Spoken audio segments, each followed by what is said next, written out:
Que Dieu nous bénisse richement. Amen, amen, amen. Quelle belle chose d'être dans la maison du Seigneur. Oh, alléluia. Je comprends pourquoi il a dit. Il est doux, il est agréable pour des frères de demeurer ensemble. Je le dis souvent, le seul endroit où il était vraiment agréable, il y a la sécurité, il y a la paix, c'est devant Jésus. Gloire à Dieu. Alors, nous avons tout un programme ce matin, tout un programme. Nous avons la Sainte Seine et ensuite, dans nos prières, vous savez, nous prions pour vous tous les jours.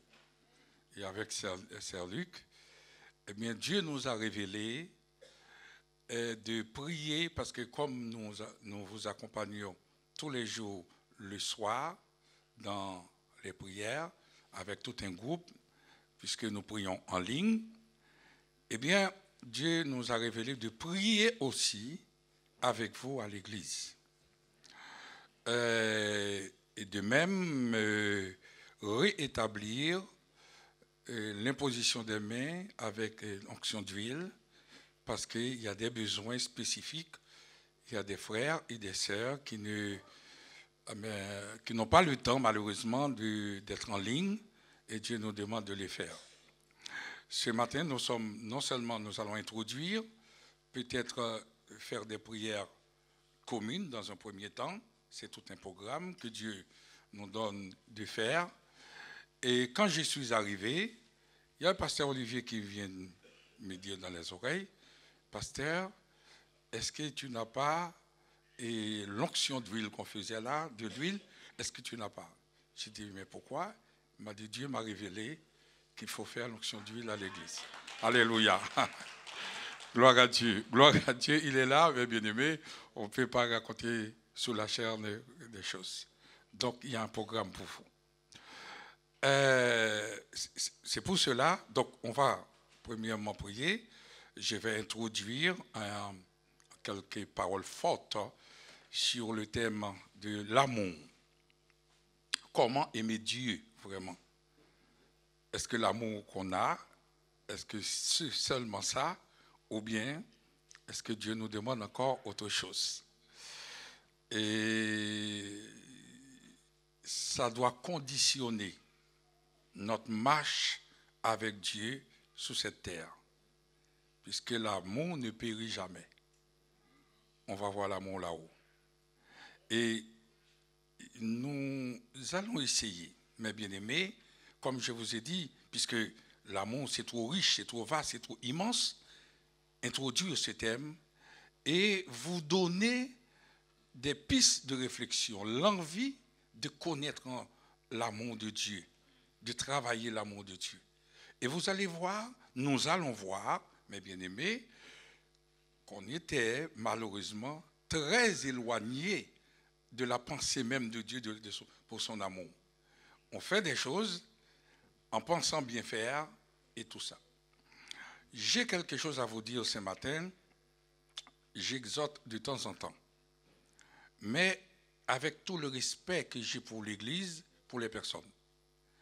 Je ne peux pas pointer du doigt pour dire vous n'êtes pas bien, l'autre est bien, je ne connais pas votre vie, votre relation avec Dieu. Mais en tant qu'autorité spirituelle, c'est mon devoir de rappeler les gens de temps en temps pour dire ceux qui sont en route, qui s'écartent, parce que la Bible va nous dire, ta roulette et ton bâton me rassurent. La roulette, bâton, c'est là pour ramener les gens dans le droit chemin. Mais avec tout l'amour, tout le respect. Tout le monde n'est pas dans le même sac. Et je ne peux pas dire, toi, tu n'es pas bien, ça, c'est pas comme ça. Non.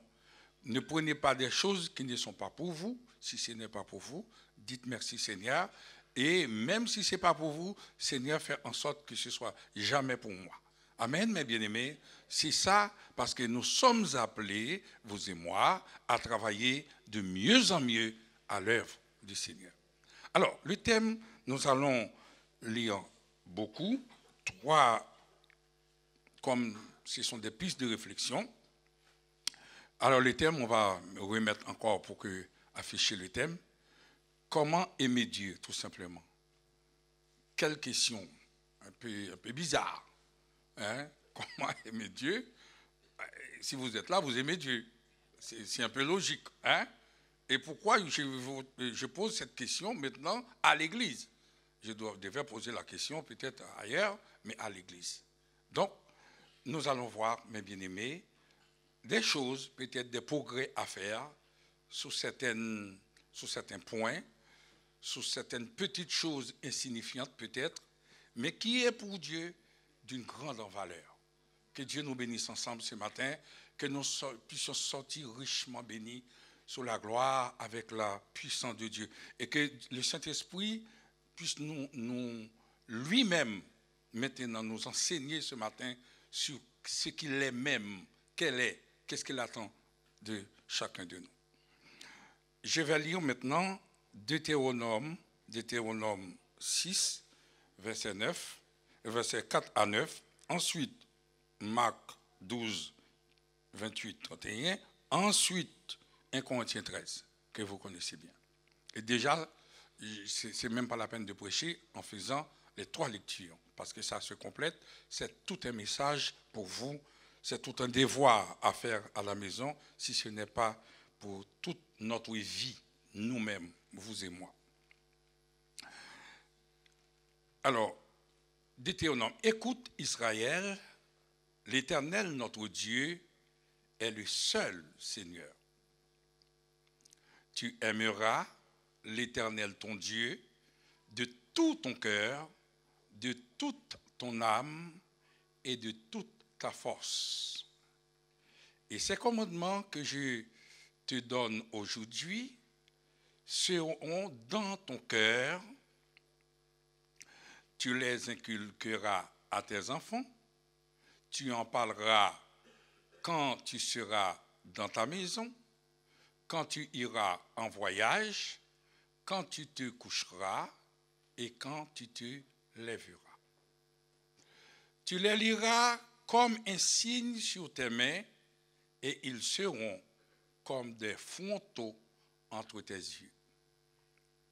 Tu les écriras sur les poteaux de ta maison et sur tes portes. Maintenant, nous allons considérer Marc 12 et à partir du verset 28. Un des scribes qui les avait entendus discuter, sachant que Jésus avait bien répondu aux Sadducéens, s'adressa et lui demanda « Quel est le premier de tous les commandements ?» Jésus répondit « Voici le premier. Écoute, Israël, le Seigneur notre Dieu est l'unique Seigneur. Tu aimeras le Seigneur ton Dieu de tout ton cœur, de toute ton âme, de toute ta pensée et de toute ta force. Voici le second, tu aimeras ton prochain comme toi-même. Il n'y a pas d'autre commandement plus grand que cela. Amen. C'est pas terminé. Maintenant, 1 Corinthiens 13. Je lis beaucoup, mes bien-aimés. 1 Corinthiens 13. Quand je parlerai les langues des hommes et des anges, si je n'ai pas la charité, je suis un airain qui résonne ou une cymbale qui retentit.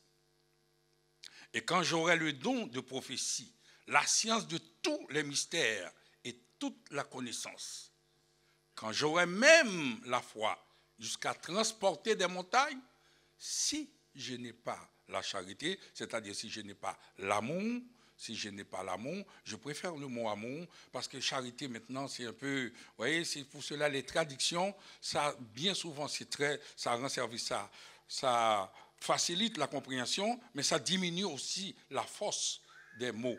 Je préfère l'amour. Maintenant, si je n'ai pas l'amour, je ne suis rien. Et quand je distribuerai tous mes biens pour la nourriture des pauvres, quand je livrerai même mon corps pour être livré, si je n'ai pas l'amour, cela ne me sert de rien. L'amour est patient, ou la charité, on est d'accord? Elle est pleine de bonté.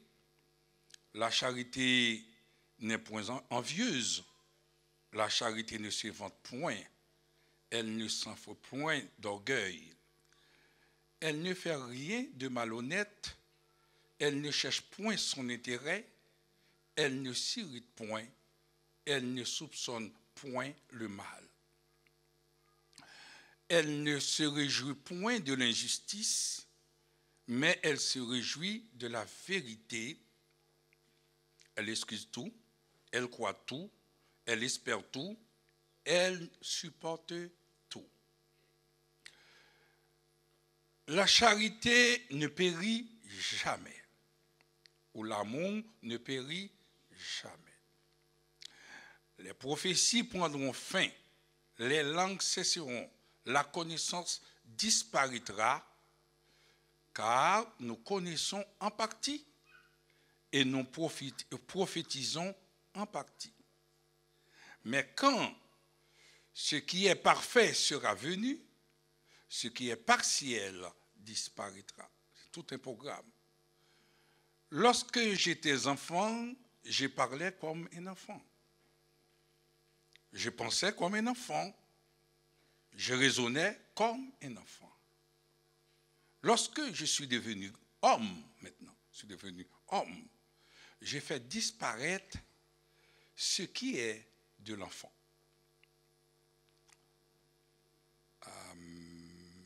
Non, on continue. C'est soit chose de mère. Oui? Non? Non? Bon, mais on reste là. C'est bien. On est fatigué, on va rester là. Très bien. Alors, je vais commencer par la dernière lecture. Quand je parlais les langues des hommes et des anges, si je n'ai pas la charité, si je n'ai pas l'amour, je suis un airain qui résonne. Il y a une chose qui m'a surpris déjà dans ce texte. Nous sommes là pour faire comprendre, pour que vos prières soient bibliques, selon Dieu, selon la pensée de Dieu, selon ce que Dieu attend de vous. Je ne suis pas là, je suis là pour faire comprendre. D'ailleurs, Jésus et les disciples faisaient tout simplement comprendre, rappeler tout ce qui a été dit dans l'Ancien Testament pour dire, ok, c'est comme ça, voilà. Il vous a été dit, œil pour œil, dent pour dent, moi, je vous ai dit.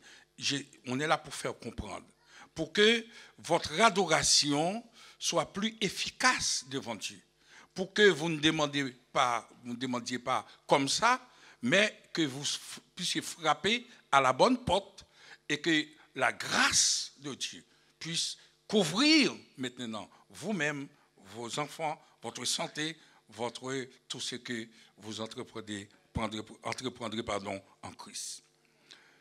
Il y a un mot qui m'a déjà dérouté dans ce verset.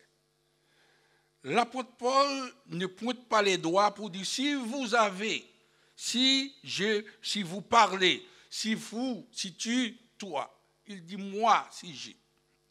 Donc, il ne prend personne, il ne vise personne, il parle à lui-même d'abord. Il donne un témoignage. Il dit moi, si je parlerai les langues des hommes et des anges, si je n'ai pas. Et pourquoi, mes bien-aimés? Il faut savoir, c'est l'apôtre Paul quand même. Je pouvais même me permettre de dire après Christ, mais je ne vais pas le dire parce que je ne connais pas les autres apôtres, leur intimité avec Dieu. Je ne peux pas dire après Christ, c'est lui qui a beaucoup plus d'amour. Mais on sait que c'est un homme rempli d'amour. Pour Dieu et pour son Église. Maintenant, il se met en question. Il a dit, moi, même si c'est un homme qui a parlé la langue, les dons, un homme qui est rempli de dons, mais il devait pointer les doigts peut-être pour dire vous, mais il dit lui, même si je n'ai pas. il se met pour dire tout simplement, malgré tout ce que vous avez vu, que Dieu m'a accordé, le don de mystère. Vous savez, l'apôtre Paul dit, bien souvent, je vous dis un mystère. Il dévoile des mystères de Dieu. Un mystère de tous les temps, caché. Il parle des mystères de Dieu, surtout dans Éphésiens. Il parle, il dit, voilà. Je vous dis un mystère, nous ne mourrons pas tous. C'est que des mystères. La langue des mystères qui sont révélés. Mais là, il dit, malgré cela encore, j'ai encore des progrès à faire. C'est ce qu'il veut dire. Donc, je dois encore grandir dans l'amour de Dieu. Ce n'est pas fini. Je suis limité encore parce que l'amour de Dieu plus grand, passer tout ça, langue monde, ange. Dieu se présente, Dieu est amour. Mais si on a Dieu est amour, si l'apôtre Paul prétend dire j'ai tout l'amour, mais j'ai plus que je connais Dieu. Et qui peut connaître en Dieu? Personne. Et nous allons voir un petit peu, en partie, mes bien-aimés, cet enseignement. L'amour de Dieu. L'apôtre Paul dit, maintenant, je suis limité malgré moi. Je ne peux pas connaître tout l'amour de Dieu. Alors, la question se pose, qu'est-ce que l'amour de Dieu? Et je ne peux pas répondre, mes bien-aimés, mais on va essayer de donner quelques pistes. Parce que l'amour est plus grand que moi. L'amour me dépasse. Puisque je vais avancer, peut-être anticiper, l'apôtre Paul même dit dans ce verset, nous connaissons en partie. Nous ne pouvons pas connaître tout l'amour. Et c'est pour cela, il va dire, c'est trois choses de mère, la foi, l'espérance et l'amour, mais la plus grande des choses, c'est l'amour, parce que l'amour encore, on doit faire, même là-haut, faire des apprentissages de l'amour pour comprendre l'amour, parce que l'amour de Dieu se renouvelle tous les jours, l'amour est éternel, l'amour est infini, on ne peut pas concevoir tout l'amour de Dieu. Dieu va faire passer devant nous tous les jours une partie de son amour pour pouvoir comprendre, contempler. Et c'est pour cela, je l'ai dit bien souvent, on se dit, mais pourquoi les anges, nuit et jour, vont adorer? Il arrive un moment, ils n'auront rien à dire, parce que éternel, une adoration éternelle. Eh bien, c'est parce que Dieu, tous les jours, chaque matin, va dévoiler une facette de son amour, que hier, on croyait que c'était tout, demain, il y a encore une autre chose qui nous pousse à, comme dit, tous les anges tomber face à terre, à rester par terre pour dire, tu es digne, Seigneur, de recevoir l'honneur, la puissance et la gloire. Ce que j'avais vu hier, je croyais que c'était tout, mais ce matin, je vis encore beaucoup plus. Et tous les jours, pour toute l'éternité, mes bien-aimés, l'amour de Dieu. Eh bien, l'amour de Dieu, je vais donner quelques paroles de l'amour. Le grec, alors je ne suis pas là pour faire étalage des connaissances, je suis là pour faire comprendre. Et si je dis un mot, ça vous effacez ça, mais essayez de comprendre ce que je vais faire. Il y a trois mots qui expliquent l'amour de Dieu. Il y a un mot eros, il y a un mot philia, il y a un mot agapé ou bien agapao ou agapé. On fait bien souvent agape fraternelle. Mais ce que nous appelons agape fraternelle, bien souvent n'est pas agape fraternelle, parce que même dans l'agape fraternelle, il y a des fois des discussions, les choses terminent mal. L'agape, bien. Mais, qu'est-ce que tu veux? On est comme ça. Le mot eros, c'est un mot. C'est un mot qui explique, au départ, le mot était employé pour attirer, pour demander la faveur des divinités. Je vais parler avec vous. Vous savez que le vaudou, par exemple, quand on fait une cérémonie de vaudou, eh bien, on fait la cérémonie pour attirer la faveur, pour demander quelque chose. On paye pour cet amour. Cet amour, c'est un amour possessif. On a besoin de quelque chose. On fait quelque chose pour recevoir. Et plus tard, l'amour va, cet éros, va employer dans tout ce qui est l'amour d'une personne, une femme qu'on paye parce qu'on veut se satisfaire. On désire cette personne-là, ce qu'on appelle l'amour érotique, on désire, voilà, et pour se satisfaire pour moi-même, etc. C'est un amour égoïste qui est là pour soi-même, pour moi-même. Alors, on a cet amour, dans un premier temps. Et l'autre amour, c'est le mot philia. Philia, c'est un frère et une sœur, ils ont de l'amour. Ou bien on peut aussi avoir philia, et bien souvent on a cet amour à l'église. Puisque la sœur Tiena m'aime, j'aime aussi, puisqu'il m'aime. Alors qu'est-ce que tu veux? Je ne peux pas haïr quelqu'un qui m'aime. Et même pour moi, ça me fait du bien de voir quelqu'un qui m'aime. Voilà. Et la sœur Claude même, je l'aime aussi. Voilà. C'est entre nous. Voilà, on partage cet amour. Donnant, amour, voilà, réciproque et tout ça. Et bien souvent, je vais, avant d'aller dans l'amour de Dieu, et tout ça, ce n'est pas encore l'amour de Dieu. Mais c'est important, mes bien-aimés. Au moins, la moindre des choses, si quelqu'un vous aime, vous l'aimez aussi, c'est pas mal. Mais ce n'est pas l'amour de Dieu. La paix soit avec vous. La paix soit avec vous, mes bien-aimés. Ce n'est pas encore l'amour de Dieu, mais c'est bien. Et bien souvent, vous et moi, nous avons cet amour. Je vais dire l'amour de Dieu. L'amour de Dieu, c'est quelqu'un qui aime une personne, même si la personne ne mérite pas. Voilà. C'est quelqu'un qui s'engage à faire du bien à une personne. Et c'est cet amour que Dieu nous demande d'avoir, non seulement pour lui, et surtout dans les couples. Quand on vient de se marier, on s'engage pour que cette personne, on va investir, moi j'investis dans cette personne. C'est comme ordinairement ça se passe dans les jeux, dans le sport. Quand on voit un jeune, on sent qu'il y a beaucoup de potentialité. Il y a des gens qui ont de l'argent, qui investissent.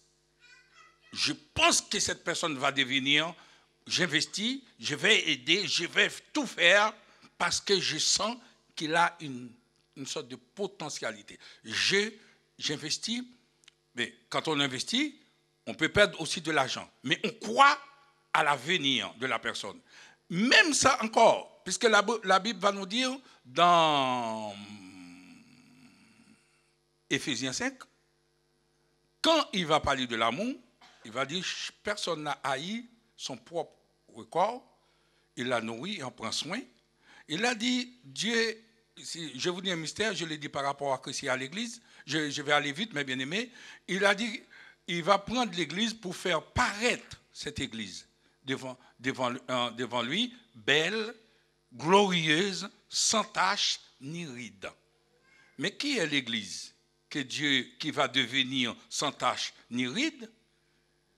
C'est l'église qui a cloué Christ sur la croix. Hey, est-ce que vous m'entendez? C'est l'église qui était là en bas. Tous ces gens-là, c'est eux qui ont mis la lance. C'est l'église qui a craché sur le visage de Christ. C'est l'église qui a fouetté le Christ jusqu'à la mort. C'est l'église qui a pris les deux choses. Mais c'est cette église, c'est l'amour de Dieu. Je prends maintenant l'église. N'a-t-il pas dit sur le bois du calvaire, Père, pardonne-leur, car ils ne savent pas ce qu'ils font. C'est l'amour de Dieu. La paix soit avec vous.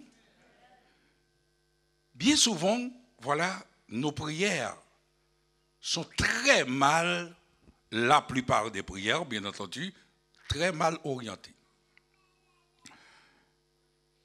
Nous n'aimons pas Dieu parce que nous demandons à Dieu un enfant, un mariage, une voiture, c'est terrestre, hein? Une voiture, une maison, et même quelque chose d'important, la santé, on est malade, on veut être guéri. Mais le problème, c'est que Dieu ne donne pas la maison qu'on a demandé.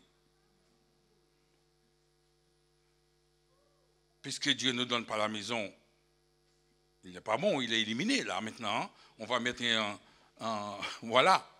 C'est comme une dictée qu'on va, voilà, on va mettre une barre parce que ça c'est une faute rouge. Dieu ne donne pas, Dieu ne donne pas, Dieu ne donne pas. Autrement dit, mes bien-aimés, nous n'aimons pas Dieu pour ce qu'il est, nous aimons Dieu parce que nous attendons quelque chose. Et bien souvent, notre amour est conditionné, conditionnel. Nous aimons Dieu, pourquoi Seigneur je souffre, et tandis que moi je suis ton enfant.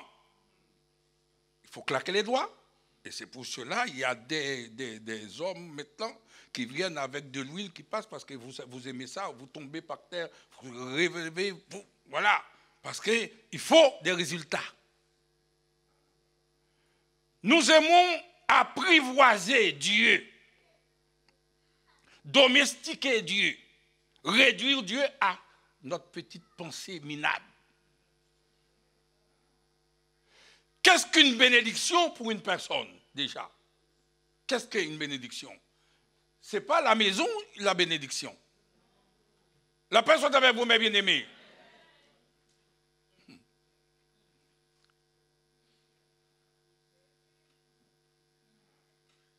Une bénédiction, ce n'est même pas la santé que vous avez. Plutôt que Jésus, passé. Et l'apôtre Paul va l'exprimer, mes bien-aimés, on est là, on demande. Cet amour, c'est seulement filia, puisque Dieu me fait du bien, mais j'aime le bien pour moi. Mais le jour où Dieu ne me fait pas du bien, c'est fini, moi je ne reste pas, ou bien le pasteur n'est pas puissant. Il n'est pas capable de me délivrer. Je vais aller dans un endroit où là, paf, par terre. Et on a déjà mis au moins 3 ou 4 personnes derrière, hein, pour quand on donne, voilà. Et pareil, il y a une sœur qui a failli mourir. J'ai entendu ça une fois. On lui a donné une claque et puis malheureusement, la sœur, voilà. Tout le monde était là avec de l'eau, tout ça, pour essayer de ranimer la sœur.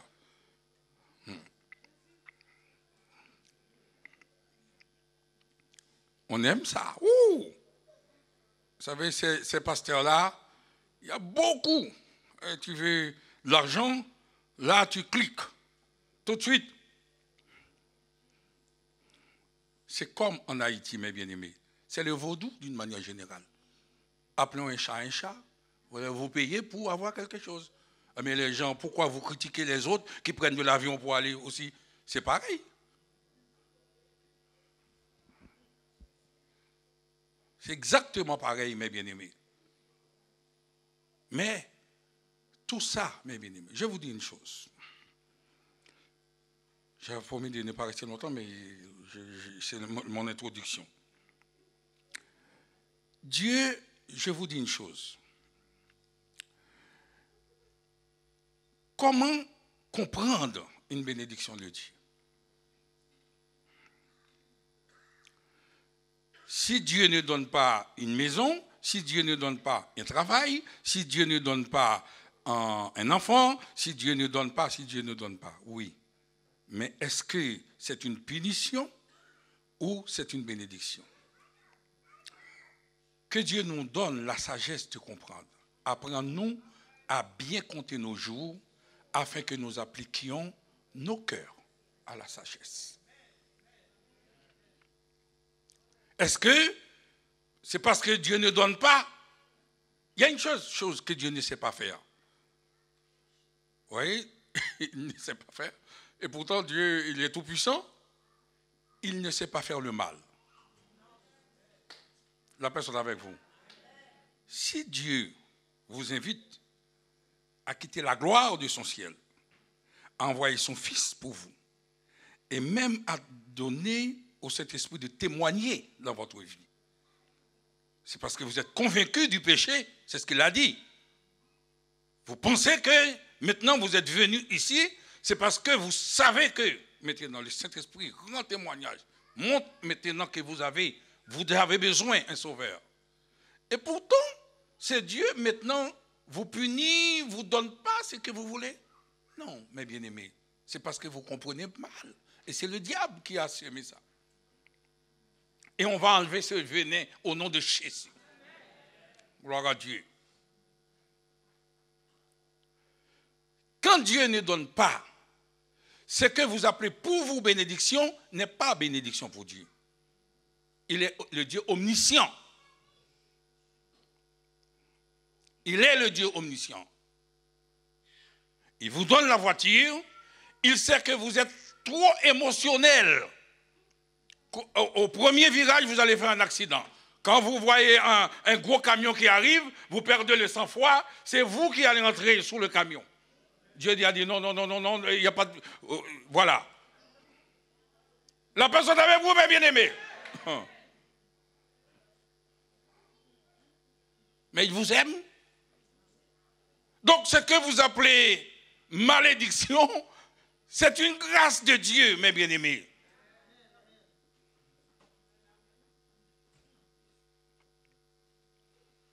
Il y a des gens qui n'ont pas d'enfants. C'est pas facile, mes bien-aimés. Mais dites merci Seigneur, tu ne sais pas pourquoi, mais je te rends grâce, je suis ta servante.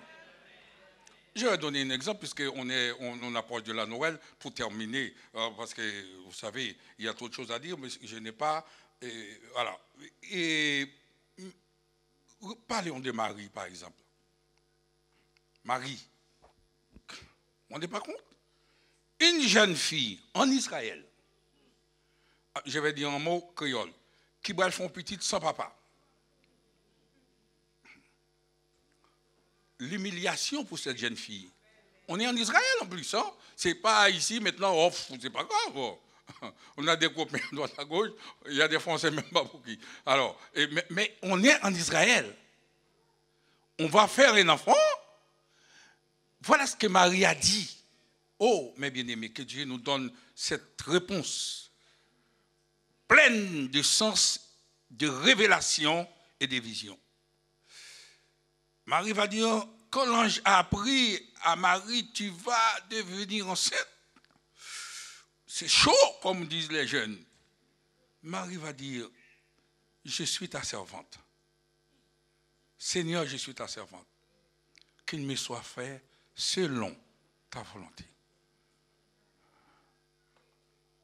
Qui va accepter ça? Jamais. C'est dur pour Marie d'accepter maintenant les on dit, les ceci, les cela. Mais je suis ta servante. Mais plus tard, Marie va mettre au monde, parce qu'il ne savait pas au départ, mais il fait confiance à Dieu. Puis devant, on va voir Jésus dans la gloire. Puis devant, on va comprendre pour qui. On juge, on arrête Dieu, on démissionne, on a envie, ceci, on accuse, on fait tout, parce qu'on n'a pas la bénédiction. Mais qu'est-ce qu'on appelle bénédiction? Bien souvent, la bénédiction arrive sous forme de malédiction. Mais comme on n'aime pas, et pourtant, il y a la bénédiction qui est cachée dedans. Marie a dit qu'il me soit fait selon ta volonté. Mais Marie, c'est plus tard, il va comprendre qu'il a non pas un homme, elle est porteuse de Dieu. Plus tard, Jésus va dire, heureux les saints qui t'ont allaité. La personne est avec moi, bien-aimé. Mais au départ, ce n'était pas ça. Mais il y avait cette bénédiction qui était là. Mais bien aimé, ce matin, comme je vous ai dit, j'attire votre attention.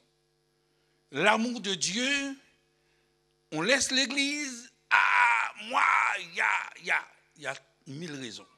Je vous dis une chose, chaque fois, vous voyez une raison qui vous fait quitter l'Église ou rafraîchir ou bien que ça, c'est un ennemi qui a planté cela, qui a semé cela. Ça ne vient pas de Dieu. On n'aime pas Dieu, on n'aime pas parce que, et voilà, on quitte ceci, on quitte cela, parce que on les fait pour Dieu. Et j'ai pas eu le temps de lire Romains 8. L'apôtre Paul va dire maintenant, comme il a compris ce sens, est-ce la mort? Est-ce la maladie?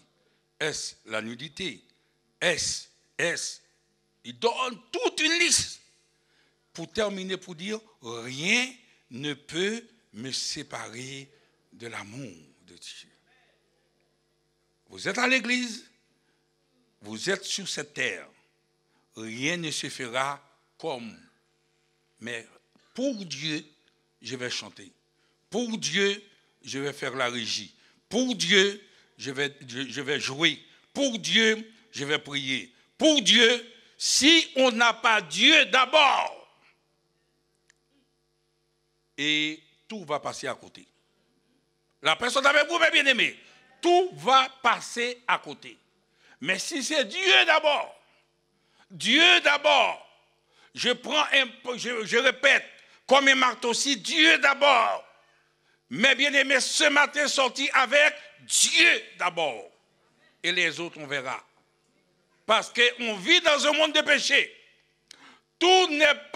Rien n'est rose sur cette terre. On a même des problèmes avec, on est marié, mes bien-aimés, on prend l'engagement dans les bons comme dans les mauvais jours. On n'est même pas arrivé à la maison, c'est la catastrophe. Est-ce qu'on va laisser tomber? Non. Soit on laisse tomber, soit on casse tout. L'engagement qu'on a pris, mes bien-aimés. Mais c'est l'Église. L'Église n'est pas parfaite. L'Église remplit. Et le diable a mis des pots de banane sur chaque pas. Chaque fois, il faut essayer de tenir, mes bien-aimés, si vous voulez faire quelque chose. Surtout en ce temps-là, pour Christ. Je comprends le chant qui nous dit, créole, si me doit aller seul, toujours. Pourquoi vous êtes venus? Est-ce que vous aimez vraiment? Dieu n'est pas le Dieu que vous connaissez, qui vous aime, qui me donne une maison. Dieu n'a pas envie. Il y a des fois, bon, moi, je n'ai pas envie de faire. J'avais donné une fois et comment Jacob s'est battu. Dieu n'a pas envie, l'ange n'a pas envie de bénir Jacob. Jacob dit, moi, il faut me bénir. J'aurais dit, non, je vais partir comme ça. Jusqu'au jour, jusqu'au point, Jacob s'est battu. Il n'y a plus de rein, il reste par terre, mais parce qu'il sait que c'est ça ou rien du tout. La personne avec vous, bien-aimé. C'est le moment ou jamais que Dieu, dans sa grâce, nous bénisse richement ce matin et nous donne cet amour qui fait tant défaut. Et comme je l'ai dit, à moi et à tous, puisque l'apôtre Paul a dit, parce que je n'ai pas le temps, parce que chaque mot a un poids. L'homme qui a parlé le langage, qui a un langage, parce qu'il a des dons, l'apôtre Paul. Et il a dit, moi je suis rien, parce que s'il n'y a pas l'amour de Dieu. On chante l'amour de Dieu est plus grand passé, tout ça. Et ce matin, mes bien-aimés, sortez avec cet amour. Pour Dieu d'abord. Pour Dieu, pour son Église, pour son œuvre, pour tout l'engagement que vous avez pris, dans les bons comme dans les mauvais jours. Je sais qu'il y a des combats, mais on a pris cet engagement, c'est l'amour. Le agapé, c'est celui qui ne mérite pas, celui qui ne vaut pas cet amour. Mais Dieu nous demande, c'est cet amour-là que Dieu nous demande. Tout l'amour qui a une réciprocité, parce que tu me fais, c'est pour moi. Et l'amour maintenant, qui n'a rien, voilà, à attendre des autres, c'est l'amour de Dieu. Que Dieu vous bénisse.